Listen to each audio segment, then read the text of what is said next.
राज अपनी पत्नी अनीता के साथ शहर में रहता था। राज के माता पिता गांव में रहते थे।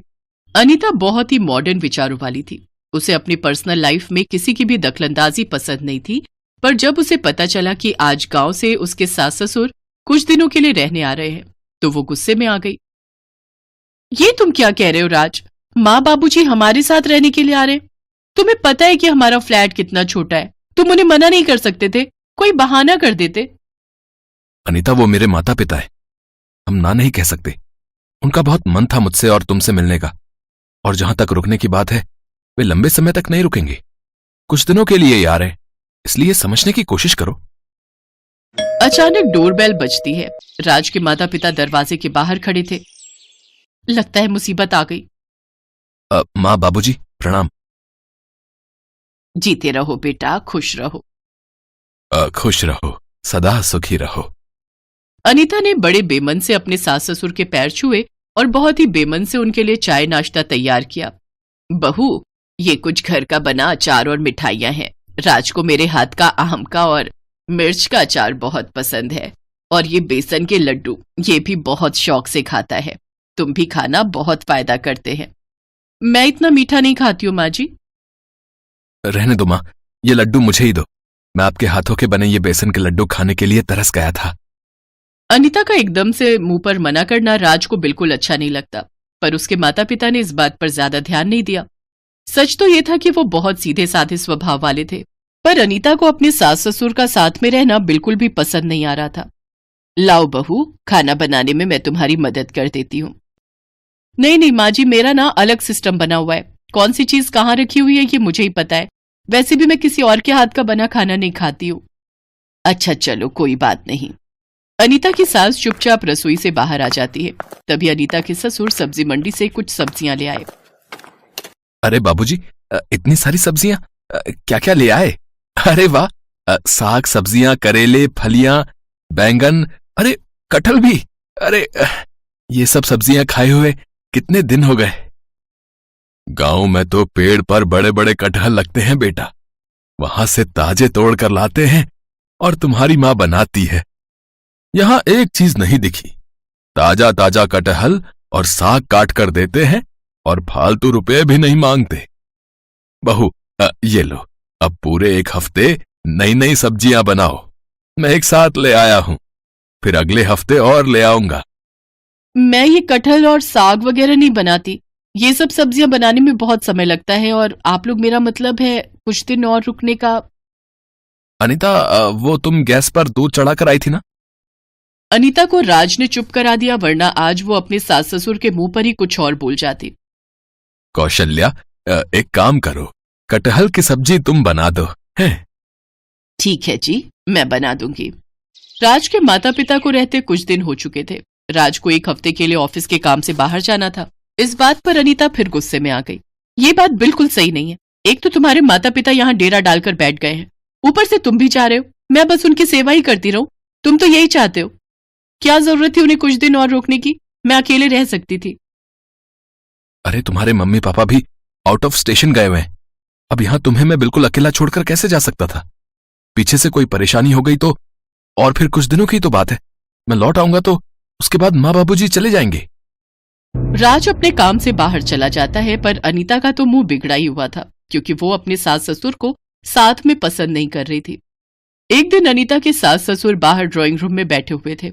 वो अपने कमरे के वॉशरूम को यूज कर रही थी, तभी उसका पैर फिसल जाता है और वो बहुत जोर की वॉशरूम में गिरती है। उसकी चीख निकल जाती है।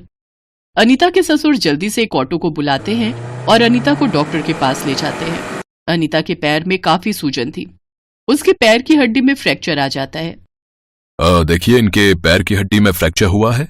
1 महीने तक पूरा बेड रेस्ट करना है। आपको इनका पूरा ख्याल रखना होगा। आप चिंता मत कीजिए डॉक्टर साहब, हम अपनी बहू का पूरा ख्याल रखेंगे। डॉक्टर साहब, जो भी दवाइयां अच्छी से अच्छी आप लिख कर देना चाहते हैं वो दे दीजिए, ताकि हमारी बहू जल्दी से ठीक हो सके। हाँ हाँ बिल्कुल, मैं लिख कर दे रहा हूं। बाकी तो रेस्ट करना है, उससे ही ये जल्दी ठीक होंगी। डॉक्टर ने अनीता को बेड रेस्ट बोल दिया, पर जब तक राज नहीं लौटा तब तक अनीता के सास ससुर ने उसकी बहुत देखभाल की। उसे किसी भी चीज की कोई कमी नहीं होने दी। ये देखकर अनीता को सच में बहुत पछतावा हुआ। वो मन ही मन सोच रही थी कि आज दुख की घड़ी में उसके सास ससुर उसके साथ थे। अगर वो अकेली होती तो कौन उसके लिए करता। उसने अपने सास ससुर से माफी मांगी। माँ जी, बाबूजी, मुझे अपनी गलती का एहसास है। मैं हमेशा से यही सोचती थी कि अकेले रहने में बहुत सुख है, पर आज मुझे पता चला कि बड़ों का आशीर्वाद और बड़ों का साथ छोटों के साथ होना बहुत जरूरी है। बेटा, माफी मांगने की कोई जरूरत नहीं है। तुम हमारी बहू हो, हमारी अपनी हो। तुम्हारी देखभाल हम नहीं करेंगे तो और कौन करेगा। बस अब कुछ दिन की बात है, देखना तुम बहुत जल्दी ठीक हो जाओगी। राज भी थोड़ी देर में आने वाला है। अभी उसका फोन आया था।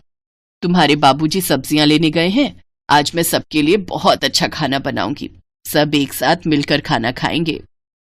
और फिर राज भी आ जाता है। अनीता में आए बदलाव को देखकर राज भी बहुत खुश था। थोड़े दिनों बाद अनीता बिल्कुल ठीक हो जाती है और वो अपने सास ससुर को कुछ दिन और साथ में रहने के लिए कहती है। और फिर कुछ दिनों बाद वो भी राज के साथ गांव जाती है ताकि वो अपने सास ससुर के साथ रह सके। अपनी बहू से इतना प्यार और सम्मान पाकर राज के माता पिता भी बहुत खुश थे।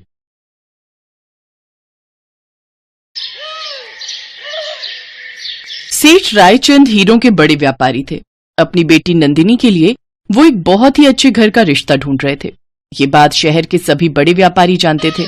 हर कोई सेठ रायचंद जैसे बड़े व्यापारी का समधी बनना चाहता था। ये बात मोहनलाल भी जानता था, जो कि एक रद्दी और कबाड़ की दुकान चलाता था।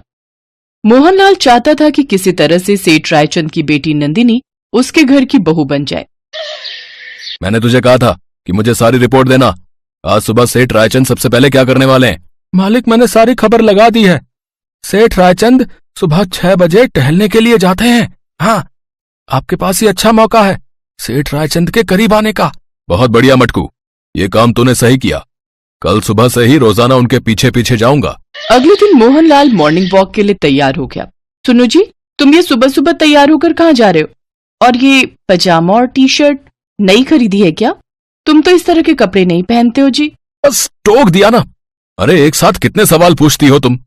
जरूरी काम से जा रहा हूं, बस ये कहो कि काम सफल हो जाए। मोहनलाल उसी जगह पर पहुंचता है जहां सेठ रायचंद एक पार्क में मॉर्निंग वॉक के लिए आए हुए थे। मोहनलाल जानबूझकर अपने आप को बहुत ही अमीर खानदान का दिखाता है। उसका नौकर मटकू इसमें उसका साथ दे रहा था।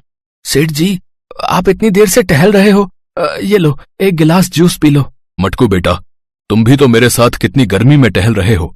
एक काम करो, तुम अपने लिए भी जूस बनवा लो और तुम भी पी लो। सेठ जी, आप कितने अच्छे हैं। हम नौकरों का भी कितना ख्याल रखते हैं। तनख्वाह के साथ साथ हमेशा ज्यादा से ज्यादा पैसे और खाने पीने की चीज बांटते रहते हैं। बस हम तो दुआ करते हैं आपको भगवान सारी खुशियां दे। मटकू बेटा, अब तो सबसे बड़ी खुशी तभी मिलेगी जब अमर के लिए कोई अच्छी लड़की मिल जाएगी। सेठ जी, हम तो रोजाना भगवान से यही दुआ करते हैं कि अमर भैया को जल्दी से एक अच्छी लड़की मिल जाए और बहुरानी के आने से घर में रौनक आ जाए। सेठ रायचंद का ध्यान मोहनलाल की तरफ जाता है। मटकू बेटा, आजकल के जमाने में अच्छी लड़कियां मिलती कहाँ हैं? मौका देखकर ही मोहनलाल अगला दांव खेल देता है। अरे सेठ रायचंद जी, नमस्ते। कैसे हैं आप? आपके बारे में बहुत सुना है। आज आपके दर्शन भी हो गए। नमस्ते। मैं आपकी बातें ही सुन रहा था। आपके विचार बहुत ही उत्तम हैं। आपसे मिलकर बड़ी खुशी हुई। मैं भी अपनी बेटी नंदिनी के लिए लड़का ढूंढ रहा हूं और जिस तरह से आप मुझे खानदानी लग रहे हैं, मैं चाहता हूं हम दोनों आपस में समधी बन जाएं। लगता है सुबह सुबह जरूर किसी अच्छे मुहूर्त में घर से निकला था। आपके घर का रिश्ता मुझे मंजूर है समधी साहब। मोहनलाल का तीर निशाने पर पड़ता है और रायचंद की बेटी नंदिनी का रिश्ता अमर से तय हो जाता है। शादी एक डेस्टिनेशन पर होती है, इसलिए सेठ रायचंद को सच्चाई का पता ही नहीं चलता, पर सच अपना रास्ता खुद बना लेता है और यही मोहनलाल के साथ हुआ। नंदिनी और अमर की शादी हो चुकी थी। सब लोग मंडप में बहुत खुश थे। सेठ जी, अगर मैं गलत नहीं हूं तो आप ऐसा कैसे कर सकते हैं? आपने इस गरीब खानदान में अपनी बेटी ब्याह दी। बहुत हैरानी की बात है, कहीं ये लव मैरिज तो नहीं थी? क्या कहा? गरीब खानदान? पर मोहनलाल तो एक अमीर खानदानी सेठ है। सेठ रायचंद को मोहनलाल के बारे में सारी सच्चाई पता चल चुकी थी। वो मंडप में जाता है और अपनी बेटी नंदिनी का हाथ पकड़कर वहाँ से चलने के लिए कहता है। क्या हुआ पापा? क्या हुआ पापा, सब ठीक तो है? खबरदार जो मुझे अपनी जुबान से पापा बोला तो, मैं तुम्हारा पापा नहीं हूँ। क्या हुआ समधी साहब, सब ठीक तो है ना? आप इतना गुस्सा क्यों कर रहे हो? गुस्से की वजह तुम हो। अपने मुंह से अपनी सच्चाई यहाँ खड़े बारातियों को बताओगे या फिर मैं सबको तुम्हारा इंट्रोडक्शन दूं? अब आप किस सच्चाई की बात कर रहे हैं? यही कि तुम्हारा बाप कोई सेठ नहीं है बल्कि ये गवार है, गवार। इसने झूठ बोलकर मुझे फंसाया। पूछो इससे। इसने मुझे कहा कि ये बहुत बड़ा सेठ है, खानदानी रईस है। पापा, आपने तो मुझसे कहा था कि आपने इन्हें अपने बारे में सब कुछ बता दिया है। आप कुछ बोलते क्यों नहीं? मुंह नीचे करके क्यों खड़े हो? आपका बेटा आपसे कुछ पूछ रहा है। वो मैं चाहता था कि हमारे बेटे की शादी एक अमीर घर में हो जाए, इसलिए। सुना बेटी नंदिनी, कैसे झूठे और लालची लोग हैं ये। मुझे तो लगता है ये अमर भी कोई काम नहीं करता, निठल्ला है। अपने बाप की तरह ये भी झूठा है। चलो बेटी, हम यहाँ अब एक पल भी नहीं रुकेंगे। नंदिनी, तुम्हें अपने पापा के साथ जाना चाहिए। अपने पापा की तरफ से मैं सबसे माफी मांगता हूँ। आई एम सॉरी नंदिनी, मुझे इस बारे में कुछ भी नहीं पता था। मेरी वजह से तुम्हारा दिल दुखा। I am sorry. सेठ रायचंद नंदिनी का हाथ पकड़कर मंडप से बाहर जाने लगते हैं। तभी नंदिनी देखती है कि अमर की आंखों में आंसू थे जिनमें सच्चाई छुपी हुई थी। मोहनलाल और उसकी पत्नी भी मुंह नीचे करके खड़े हुए थे। नंदिनी सब कुछ देख और समझ रही थी। पापा, मेरा घर अब यही है। अमर मेरे पति हैं और मेरे सास ससुर मेरे माता पिता समान हैं। पापा, मैंने माँ को तो कभी देखा ही नहीं। बचपन से ही आपने मुझे पाल पोस कर बड़ा किया है। मैं जानती हूँ आप मेरे भले का ही सोचेंगे, पर शादी के बाद ये सब मेरे अपने ही है। पापा, मैं इन सबको छोड़कर नहीं जा सकती। आपकी तरह ये सब भी मुझे बहुत प्यार करते हैं। नंदिनी की बातें सुनकर मोहनलाल को सचमुच अपने ऊपर बहुत पश्चाताप होता है। अब सेठ जी, अपनी गलती के लिए मैं सचमुच बहुत शर्मिंदा हूँ, पर मेरी गलती की सजा इन बच्चों को मत दीजिए। अब ये दोनों बच्चे अपने नए जीवन की शुरुआत करने जा रहे हैं। हमें इन बच्चों को आशीर्वाद देना चाहिए। सेठ जी नहीं, समधी बोलिए समधी साहब। मैं किसी बात को लेकर नाराज नहीं हूँ। मेरी बेटी खुश है, बस मुझे और क्या चाहिए। सेठ रायचंद और मोहनलाल एक दूसरे के गले लग जाते हैं। नंदिनी के एक सही फैसले से दो परिवार एक हो गए। नंदिनी भी जब ससुराल पहुंचती है तो वहां भी उसे वही प्यार मिलता है जो उसे अपने पापा के घर मिलता था। नंदिनी भी अमर और अपने सास ससुर का प्यार पाकर बहुत खुश थी।